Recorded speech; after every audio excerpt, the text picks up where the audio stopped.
পশ্চিমবঙ্গ ছাত্র সমাজের প্রতিবাদের পরদিন আজ এই বন্ধ কর্মসূচি সফল করতে সকাল থেকে রাস্তায় নেমে পড়ে বিজেপি।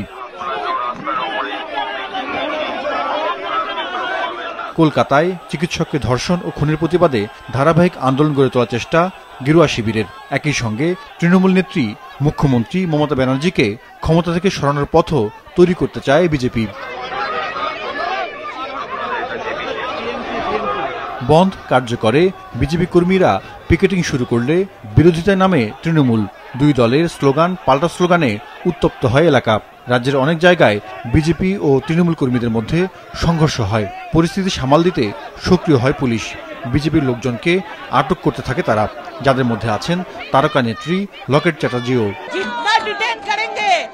लाखों लाखों लोग आएंगे, ये जनता का रोष है, ये जनता का आक्रोश है। जनता ने रास्ते के ऊपर आया है। पॉलिटिकल नॉन पॉलिटिकल जो लोग तिलोत्तमा के विचार के लिए रास्ते के ऊपर आएगा वो लोग को पुलिस लोग रोक देंगे, लेकिन विचार जारी रहेगा। সড়কের সাথে সাথে রেলপথ অবরোধ করা হয়। সেখানেও নেতৃত্ব দেয় বিজেপি কর্মীরা। রেল লাইনে শুয়ে পড়েও বিক্ষোভ দেখান তারা।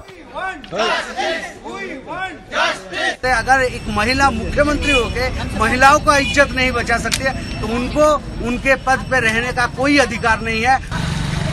বিভিন্ন রাস্তার মোড়ে বিজেপি কর্মীরা জোর করে দোকানপাট বন্ধ করে দেওয়ার চেষ্টা করে। খোলা রাখতে চাইলে খোলা রাখতে।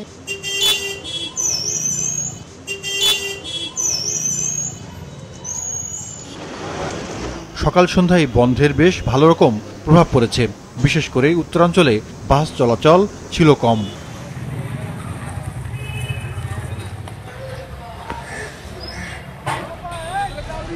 বিজেপির এই কর্মসূচির উদ্দেশ্য নিয়ে প্রশ্ন তুলেছেন মমতা ব্যানার্জি। অভিযোগ করেন তাদের আন্দোলনের লক্ষ্য ধর্ষণের ঘটনায় জড়িতদের শাস্তি নিশ্চিত করা নয়। আজকে বন্ধ রেখে দিয়েছে বিজেপি জেনে শুনে, কারণ ওদের ডেড বডি চাই। আমরা শান্তি চাই, আমরা বিচার চাই, আমরা দোষী ব্যক্তির শাস্তি চাই, ফাঁসি চাই।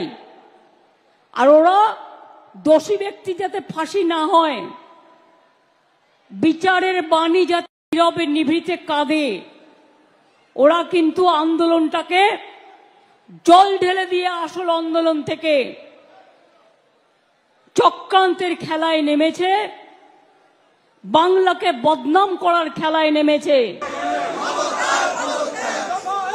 গত 9 আগস্ট রাতে উত্তর কলকাতার আরজিকর হাসপাতালে দায়িত্বরত এক ইন্টার্ন চিকিৎসককে ধর্ষণের পর হত্যা করা হয়।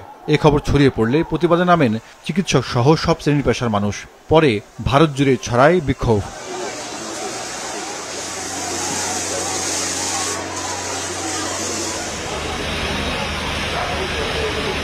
জাহিদুর রহমান, মাছরাঙা নিউজ ডেস্ক।